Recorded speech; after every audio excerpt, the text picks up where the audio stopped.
بسم اللہ الرحمن الرحیم۔ محترم ناظرین، السلام علیکم ورحمۃ اللہ وبرکاتہ۔ اس ویڈیو میں ہم آپ کو ایک حاجی کے واقعہ بیان کرتے ہیں۔ ایک دفعہ پرانے زمانے میں ایک شخص تھا جو کہ کھیت اور زمین کا کام کرتا تھا۔ ایک دفعہ وہ اپنی زمین میں کام کر رہی تھی کہ چند پرندی آیا، اس کو زمین سے دانے کھائے۔ اس شخص نے فوراً اس کو بھگایا۔ تھوڑی دیر بعد وہ پرندے واپس آئے، اس نے پھر بھگایا، پھر آئے، اس نے پھر بھگایا۔ اسی دن گزر گیا۔ جب رات کو سو گئے تو نیند میں وہ دیکھ رہے کہ وہ حج کے لیے کعبہ پہنچ گیا۔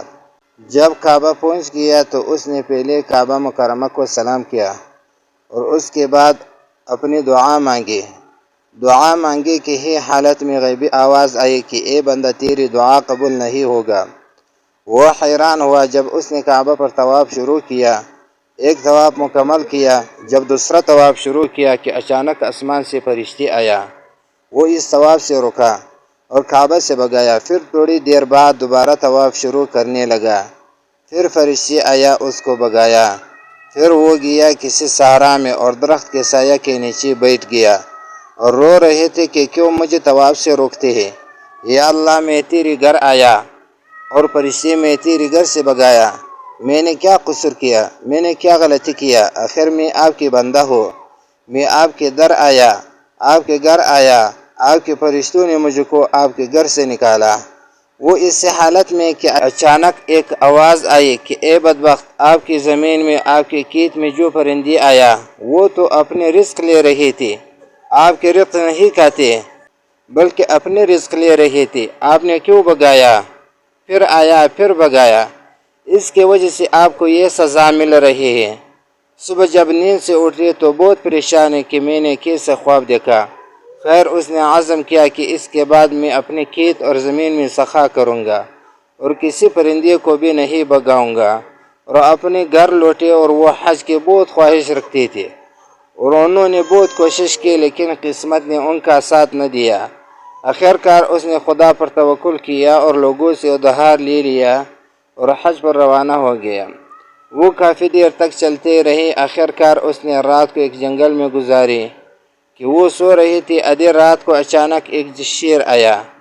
ایک مرتبہ اس کے پاؤں پر کھڑا ہوا اور دوسری مرتبہ اس کے سر پر کھڑا ہوا تو وہ اچانک بیدار ہو گیا کہ جب دیکھا شیر کھڑا ہے تو وہ گھبرایا اور کچھ بھی نہیں کر سکتا تھا تو بہت ڈر گیا۔ آخرکار اللہ رب العزت کی طرف سے اس پر الہام ہوا اور اس کے دل میں یہ دعا ڈال دیا، اور آخر اس نے یہ دعا پڑھا، یا رب ارحمنی، یا رب ارحمنی وانت رب العالمین، وانت رب العالمین، وانا وهذا الاسد من خلقک، یا اللہ احفظنی من شرها ببرکات اسمک الاعظم۔ جب اس نے یہ دعا شروع کیا تو اچانک آسمان سے آگ آیا۔ اس آگ نے یہ شیر جلا دیا۔ وہ یہ حالت دیکھ رہی حیران ہوا کہ یہ کیا ماجرا چل رہا ہے۔ پھر تھوڑی دیر بعد وہ واپس سو گیا۔ نیند میں نبی کریم صلی اللہ علیہ وسلم اس کے پاس تشریف لائے اور اس سے فرمایا، جو مصیبت کے وقت یہ دعا پڑھے گا اللہ اس کو ہر مصیبت سے نجات دلائیں گے۔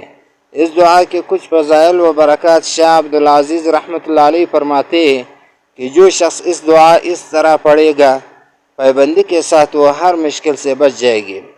شام کو 3 بار پڑھنا، باقی دن کے لیے نقصان اور برائی سے حفاظت، دن کے وقت کیے گئے گناہوں کی معافی، شام میں برکت اور رحمت۔ شام کو 7 مرتبہ پڑھنا، رات بھر تحفظ اور حفاظت میں اضافہ، امن اور سکون کی فراہمی، نیک اعمال اور انعامات کے ضرب۔ نماز فجر کے بعد 7 مرتبہ پڑھنا، آنے والے دن کے لیے رہنمائی اور روشنی، چیلنجوں کا مقابلہ کرنے کی طاقت اور ہمت، دعاؤں کی قبولیت۔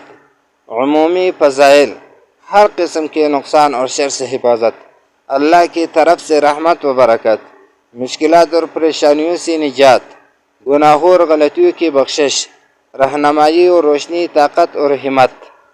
یہ سب اس دعا کے واسطے اللہ رب العزت دیں گے۔